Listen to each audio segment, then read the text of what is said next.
The heyday of alternative whiskeys was in the 90s and the early 2000s when every week you could go out to a newsstand and pick up something that was, we got up to like 180. That was journalist and nightclub co-owner Marke Bieschke.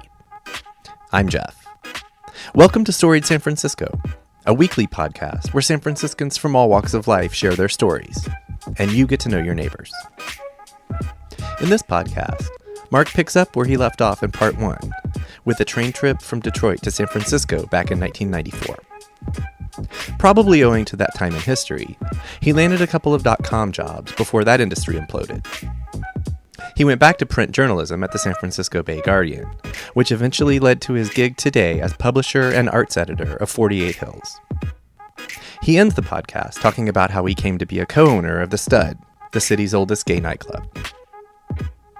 Mark is part of 2 separate fundraisers, which you'll hear more about in the podcast. If you want to help support 48 Hills, go to 48hills.org for more info. And the fundraiser for the staff at The Stud can be found at gofundme.com/f/studsf. Here's Mark. So I realized that I wasn't going to find a writing career in Detroit if I stuck around. And I was couch surfing at some very, very patient and generous friends' places. And one day my best friend came up to me and said, we're changing our lives. I bought us 2 train tickets to San Francisco for $44. We're leaving tomorrow. Get ready. Yes. And so we packed up our backpacks. We brought just one backpack with us, a cigarette case full of joints because we weren't sure if we would get busted for weed on the train. And then off we went for a 3-day What year was ride. this? This was 1994. 94. Okay. Yeah. And 2.5. Was this after whatchamacallit, Northridge earthquake? Oh, that was early. Yeah, that was yeah. So it was after you're like, okay, like the big one already happened. It's okay. Right, the big one already happened. Yeah, totally. Yeah, it was after that. But I mean, when we came here, because of the earthquake, and also because of AIDS, and just the general economic situation entirely, we were able to move into a 3-bedroom apartment for $350 a month. And I was able to, I mean, it was a lot of people were starting to move into the city, and that was that golden 90s time. Yeah. When that you hear people, people get so angry hearing people talk about, because it's like, oh yeah, I used to live in a whole house by myself for $150. Right. And some of those leases are still around, and you'll hear it's like, oh yeah, I'm paying $6. Get out of here. The rent control. I know that. So this was like you guys found your own place, or you moved in with someone who already? So we moved in with someone who was already living there. Well, at first I spent about a month sleeping in the park. Sleeping in either you would find a trick to pick you up and you would go spend the night at his house, or maybe a few nights, or you would sleep in the park, and so it was just kind of the adventure time. Yeah. And and then we eventually moved in with friends who were very sweet to let us stay until we could both get jobs and find places of our own. And that's when I moved into this super cheap apartment after I got a part-time job at Green Apple Books. Nice. Wait, that was my first job here. What part of town was that? Great. So I was in the Divisadero, which is now known as NOPA, but I was at the Divisadero and I was at the Divisadero in Hayes, which is right now probably one of the most expensive places to live. Wait, Divisadero in Hayes? Yeah. Oh, I lived there. I lived next to the Beanbag for a minute in 2002. Awesome. Oh, that's so great. Yeah. I was 643, so I was halfway on the block between Grove and Hayes. Nice. So, right down from the Beanbag. Right above Tom's Liquor and next my brother-in-law's. Yes, right by brother-in-law's. I miss brother-in-law's. So I good. know. It's so different now. I love it. In fact, I want to one day just write a list of all the places that really made that neighborhood. Yeah. Wait, so you you dropped a little bit of a bomb. You said your first job was Green Apple? Yeah, my first job in San Francisco. Okay, how did that happen? Luckily, my friend Johnny Ray from Detroit had moved out here beforehand, Johnny Ray Houston, and he worked there. So he had the hookup And it took a couple interviews, but I got in, and once I was in, I worked my way up to manager. Nice. And then ended up having my own store that was through Green Apple down on the other side of the park called 9th Avenue Books in the Sunset. Okay, is that Green Apple Park or whatever? No, it's not. It's a different one. It's a form. Okay. So they used to have a small outpost, a different one, but now they're back over there with Green Apple Books on the park. Okay, so you must have been pretty like, this is fucking working out for me here, this place. Well, they say that it takes about 3 years to find your niche, and it actually was very difficult for me in the beginning. I mean, I was moving to the epicenter of AIDS, so you immediately knew everybody who was dying. The nightlife was very not desperate, but I would say it was very amped up because it was like this was where you got out your energy, So it was very politicized. It was very, very druggy. I did a lot of crystal meth, did a lot of ecstasy, did a lot of drugs, and kind of became part of that culture. But luckily, I found a bunch of friends almost right off the bat who were my age, who are also, either from different cultures or they were people of color for different cultures and places. So we were a little bit, kind of banded together. We would hang out at the end up all night long. So I would go out all night. I would go to my bookstore job all day, coming down and alphabetizing books. Yeah.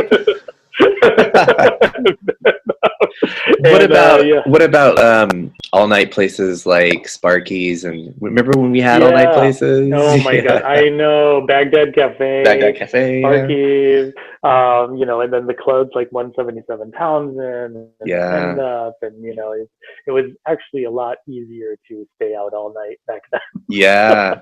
So would you say it took you 3 or some years to really get situated? And I mean, I think also just culture shock. It was a very different culture from Detroit. I mean, Detroit has that very Midwestern attitude of kind of like, we don't talk a lot about a lot of things. Our activism is quiet. The liberalism is quiet. I stuck out like a sore thumb from that, but then coming to here where everything was politicized and everyone had an identity. And I mean, I think those were very good things, especially at the time, but it was very different for me. Just being around other languages being spoken constantly, and me feeling that I was just this bland kid from the Midwest. Like, what was I doing here?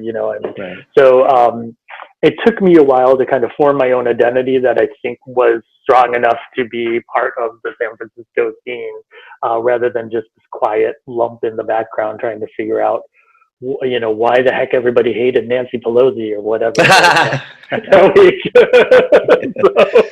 Right. Jello for mayor. I'm guessing it wasn't any singular event, but was there something that you were like, now I found myself and I found my place here? Yeah, I mean, another thing that I really did not want to move to San Francisco is I was not a fan of hippie culture, despite my raving. I was not a fan of beat poets. I did not like the literature. It was just not me, where it was coming from. I was much more aligned with New York and kind of like a different kind of poetry and a different kind of music and expressivism. But I think what happened when I came out here, once I started relaxing in that whole attitude and just being like, all right, I'm going to take things on their own face and as kind of culturally and historically what they are. And once I enrolled in grad school in San Francisco State to study grammar and literature, that really helped me find my way, because suddenly I felt like I was engaging with things on my own terms and someone was actually showing me what was going on. So yeah, I think that helped a lot. And being on campus and being around other young people, not in a context of dancing all night, but in a context of actually learning and studying, that helps. Exchanging ideas, that kind of thing. Right. Exactly. On that topic, I was gonna ask, were you getting around town? Like, were you seeing different parts of town right away, or did that come later? Or? I mean, I feel like it came a little later. I mean, Yeah. that's another part of maybe my Midwesternness is a certain kind of incuriousness or a certain kind of settling in Yeah. where the world is what's right in front of you and what's within arm's reach. And why would you go anywhere else? It's so weird to come from a culture where people don't think twice about driving 7 hours to get to somewhere. But at the same time, it's like if you ask them, like, if you tell them a simple fact, like we have the largest population of Hmong people, of Vietnamese refugees, or, they would have absolutely no idea because that's history and culture, and we don't really talk about that. So that was something I had to overcome as well. I'd love to hear how you got involved in the stud, and I guess concurrently your writing career here. Yeah, how those for sure branches kind of took off. So before the internet, when I was working at the bookstore, I had kind of resigned to myself that I just was never going to be a journalist in San Francisco, because again, it was the same situation as in Detroit, where there were a certain number of papers and there were a certain number of alternative publications, and those people had those jobs for life. They were not going to give it up, because why would they do that? But then I also happened to be here when that magically annoying, infuriating, and opportunity providing thing called the internet took off. And when I was working in the bookstore, because I was going out so much, my friend who had also worked at a bookstore, who had suddenly got a job at a place called City Search, offered me money to write reviews of clubs, which I never thought would happen. Okay. So, so I started at City Search while I was going to grad school and while I was running the bookstore. And while I was nursing a very healthy meth habit. Well, hey, up all night writing. Yay, it went well. Chewing gum, I hope. Please tell me you're chewing gum. Yeah, chewing gum, I had always had healthy teeth. So I started in there, and then I eventually made a transition over to City Search full time and became the culture editor there. For people who may not know, City Search was kind of the original Yelp. Totally. Where you would find places to go, etc. But more curated, right? Not community driven, or was it? Yeah, it was much. Yes, it was very top down. Yes, it was not community. Right. And in fact, I mean, I remember almost the exact time Yelp debuted, where it was like, why didn't we let the readers talk? I mean, I'm gonna withhold opinion on that. But anyway. I mean, this was 1998, so it is 20 years later. The monster has grown. But so you were the culture editor at City Search. Yeah, I was a culture editor at City Search and Nightlife. Was that a paid gig, or? It was paid. It was paid very little because it was the weird thing of you could still afford to stay in San Francisco on pretty much a part-time salary. In fact, the other editors at City Search and I all went on strike, which is probably the first time tech workers went on strike so we could have a raise from the $23,000 a year we were making to $30,000, which was considered obscene in 1958 for a writer. I mean, that is 30% or so. It's right, yeah. And we got it, which was great. Nice. Unfortunately, 2 years later, City Search folded. Yeah. And wow. But luckily, from there, I went on to gay.com and became the editor there, which was a huge upswing because I went from City Search, which was basically San Francisco based, to the biggest gay dating site in the world with like 5 million daily users, which was huge then for a gay site. Yeah. And 50 million actual registered user, which was also huge for a gay site.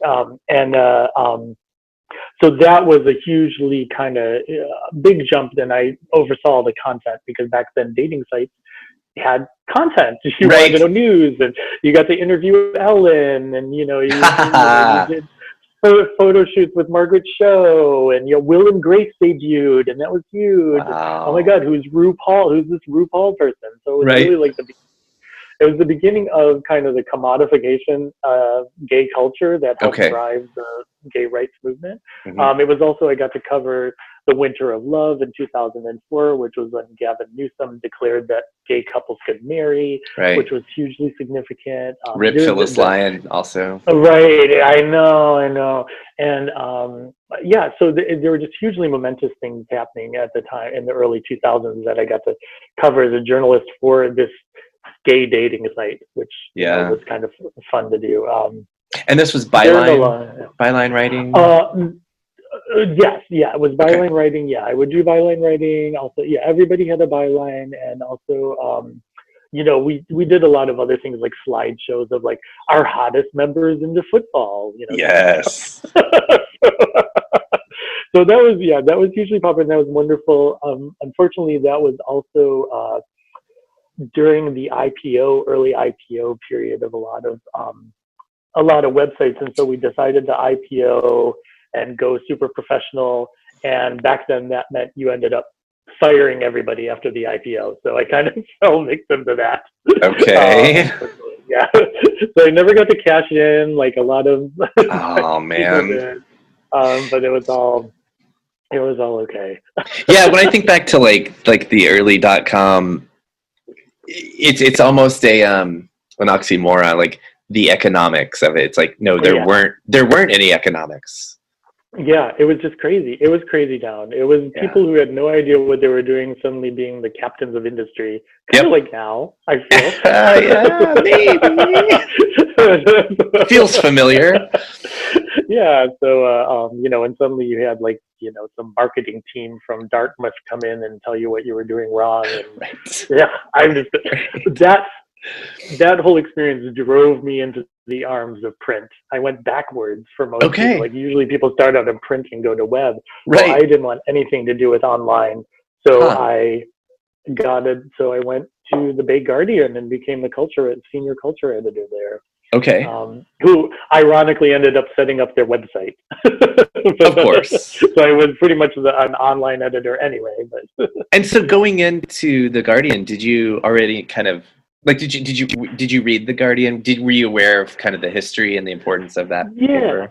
Yeah, definitely. I was aware of the history, and also, I mean, I wanted to, after being part of this big international job where I was like flying these places and having to do this whole corporate song and dance as a gay man and watching the commodification of the rainbow, all that stuff. Yeah. I wanted to go to something alternative, super local, historical, small. I didn't want the sprawling organization. Right. And I just, from being a kid, I had loved books and magazines. And so I wanted to be a part of that world before it disappeared.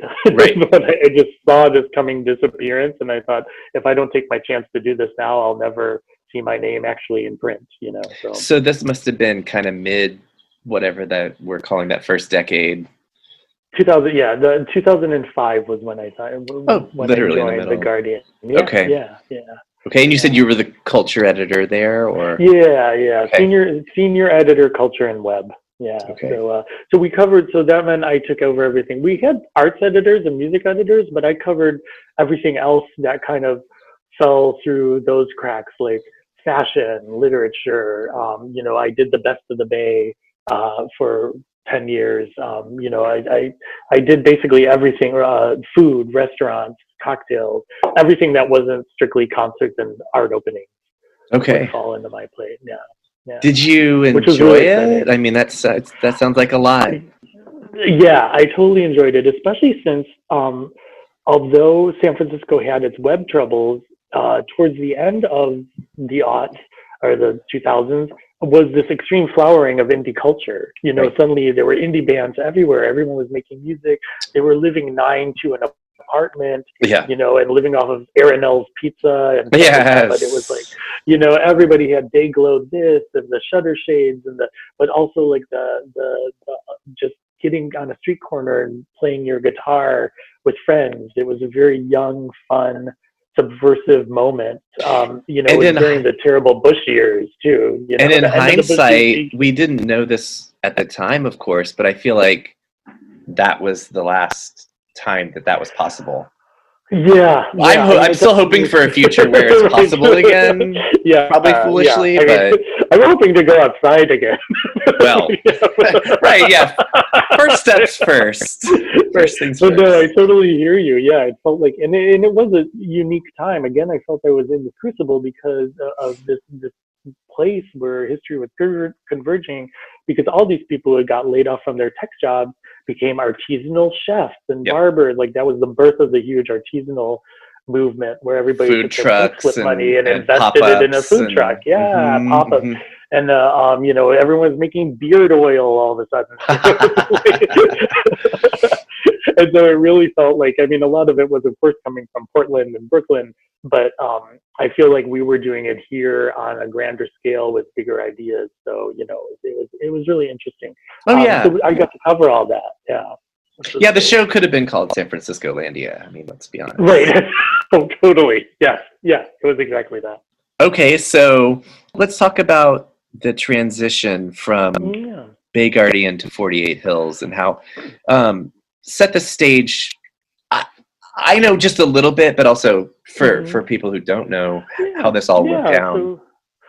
So the Bay Guardian was publishing once a week, and the heyday of alternative weeklies was in the 90s and the early 2000s, when every week you could go out to a newsstand and pick up something we got up to like 180, 200 pages a week. Yep. So you could go out and get a book worth of things that were happening in your town.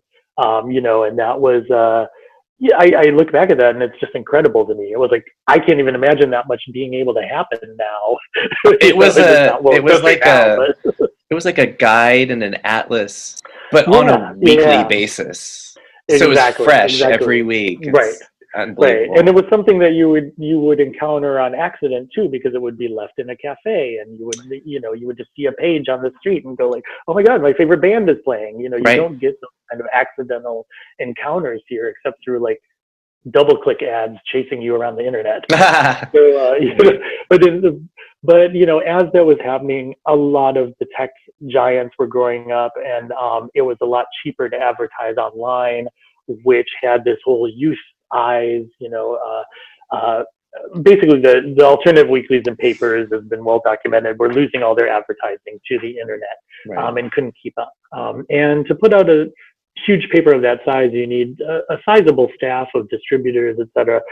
So in any case, the Bay Guardian started getting smaller and smaller. And our founder, Bruce, who had found the paper in 1966, he was getting up there, and so he wanted to retire.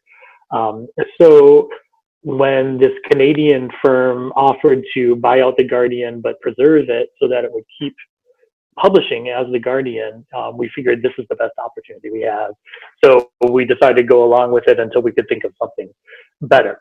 But we made sure that in the contract there was a clause that said, if you ever shut down the Bay Guardian, you have to give all the assets to Bay Guardian people for the cost of $1. So we snuck this clause in just to make sure that if anything ever happened, we could come out of it. The new ownership was absolutely terrible. It was a horrible experience. It was a terrible 2 years of my life. I hate corporate America, and I will never want to work in it again. That'll do it. And in long story short, the Bay Guardian got shut down, and we all found our butts out on the street. Me, literally, they dumped all my boxes and everything on the street and said they called a cab for me, and they never called a cab. Jesus. There's actually pictures, and luckily my friend Chris happened to be walking by to document it. And there are pictures of me standing on the street with like my desk chair and all the Guardian archives that I could get out.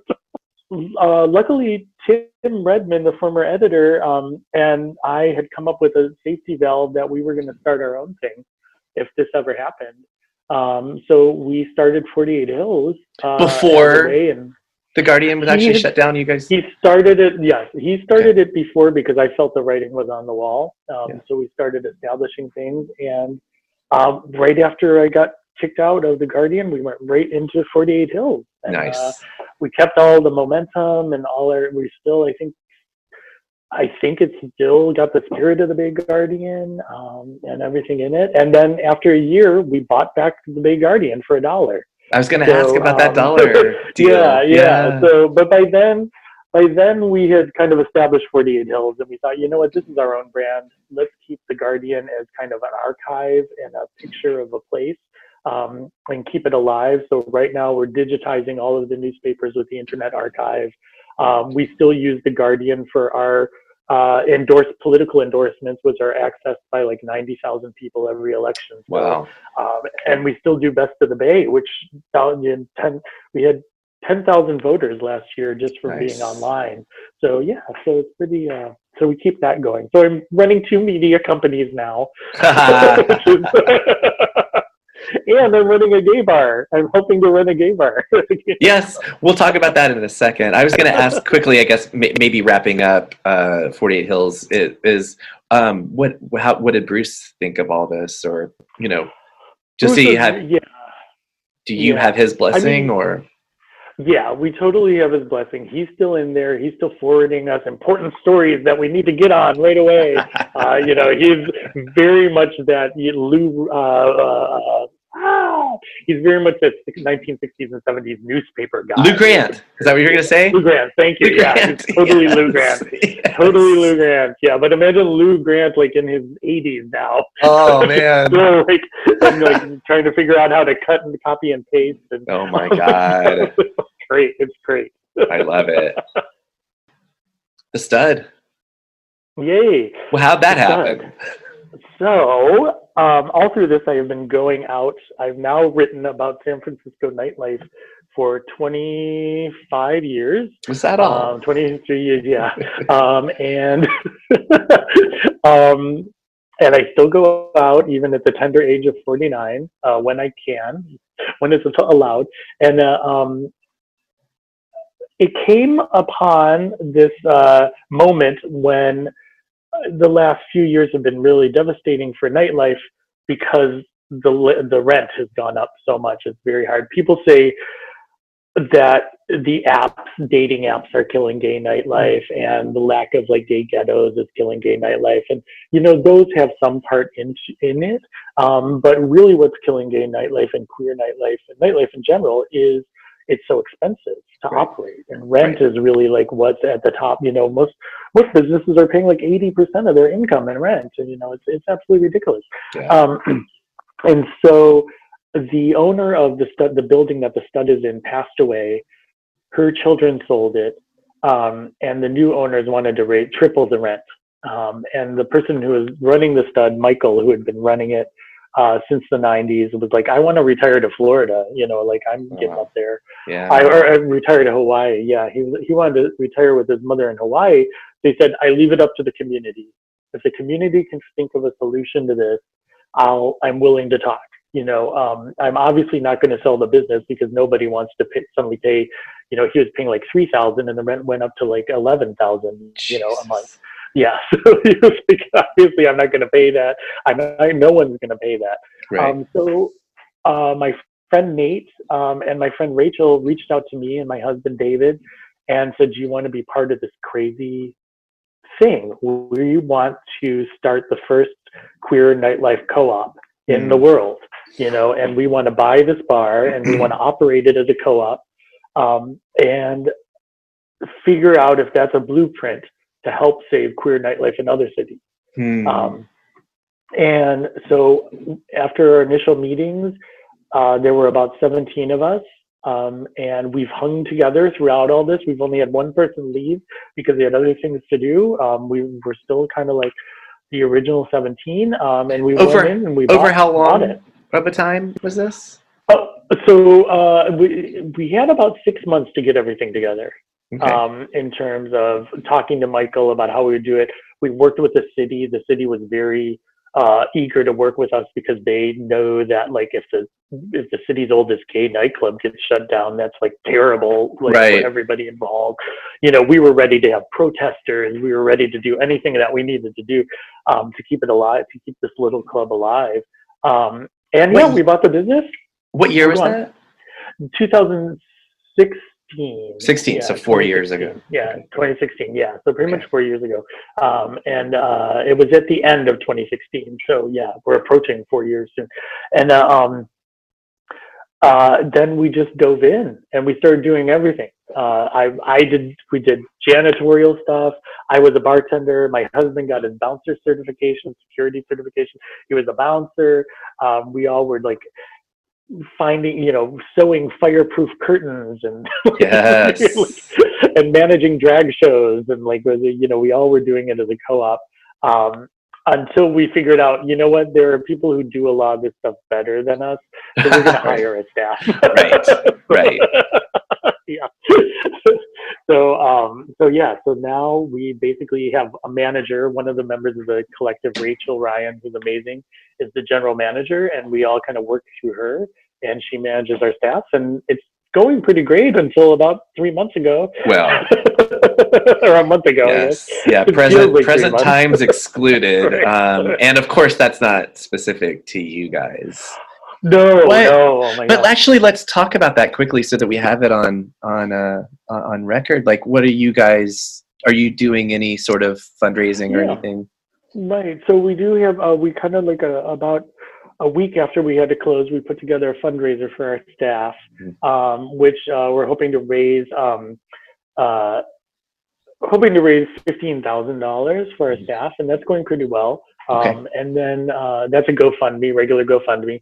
And then we also just launched our drag show, Drag Alive, which was our Friday drag show. It's now on Saturdays on Twitch. Nice. And I was blown away. It's super well produced. We've got famous queens like Peaches Christ, Christine from Austin, because now you can just do it at home, right? You don't have to fly these queens in. Right. And our tech manager, Jerry Lee, is putting it all together. It looks super well produced. It's going really well. And that's kind of a tip to your drag queen kind of thing. So, awesome. So they're making some money. Yeah. Awesome. And meanwhile, we're just preparing for hopefully reopening. Yeah, I guess that's unknown for everyone, but possibly may, right? Right. Possibly. Yeah. Are there any? Is the landlord doing any sort of rent forbearance or anything like that, or a little bit? It's hard to. They're being a little intransigent about things, because they also have to pay for whatever they bought the building for, which is like outlandishly expensive. It's the first time you're ever going to hear me being very sympathetic to landlords, but I can see why they need to say that as well. But yeah, we are trying to work something out with the landlord, at least a little bit of a lowering of the rent. I mean, what has impressed me through all this, just being a person who writes about nightlife and, who's running this news site, is just in how much people have gotten together in the nightlife community and the arts community and the bar community and the service community to take care of each other. Because obviously, like those, you can't, if you're paid by tips, unemployment doesn't really help you at all. But people are starting funds up right and left. Like the Queer Nightlife Fund has already raised $120,000 for people. There's various bar workers funds. Every bar launched their own GoFundMe, and people are actually giving money to them. People are reaching their goals. I mean, some of them I'm just kind of like, oh, really? You're giving $50,000 to that one? No, I'm just kidding. We can still have taste. Come on. Yeah, exactly. but yeah, definitely it's been inspiring. I mean, one thing has been inspiring and good coming out of this is seeing just how much people haven't been turned by the economic climate of the past couple of years in San Francisco into like all for themselves kind of people. You know what I mean? This is a lot of, 48 Hills obviously comes at things from a progressive standpoint, and a lot of the times people blame us for being touchy-feely, or we have to face up to the economic reality. If you can't afford to live here, then why don't you move kind of attitude. And it's like, there's thousands of people who have hung on, and you know what, we all are supporting each other, which, if Facebook lays off 2,000 people, are they going to be there for each other as we are? Hopefully they are, because they have that feeling, and hopefully we're providing an example for kind of corporate world that happens. But just seeing that love there has been inspiring. That was Marke Bieschke. Check back next week when we'll get to know artist Robin Galante. Music for Storied San Francisco is by Otis McDonald. Photography for this episode is by me, Jeff Hunt. I also host and produce the show. Our website is storiedsf.com, where you can browse more than 100 episodes and help support us by buying merch from our store. Please follow us on Twitter and Instagram, and subscribe to the show wherever you listen to podcasts. If that's Apple Podcasts or iTunes, please do us a quick favor and rate and review the show. And if you have any feedback or people you think should be on the podcast, our email is storiedsf@gmail.com. Thanks for listening. Stay healthy and stay safe.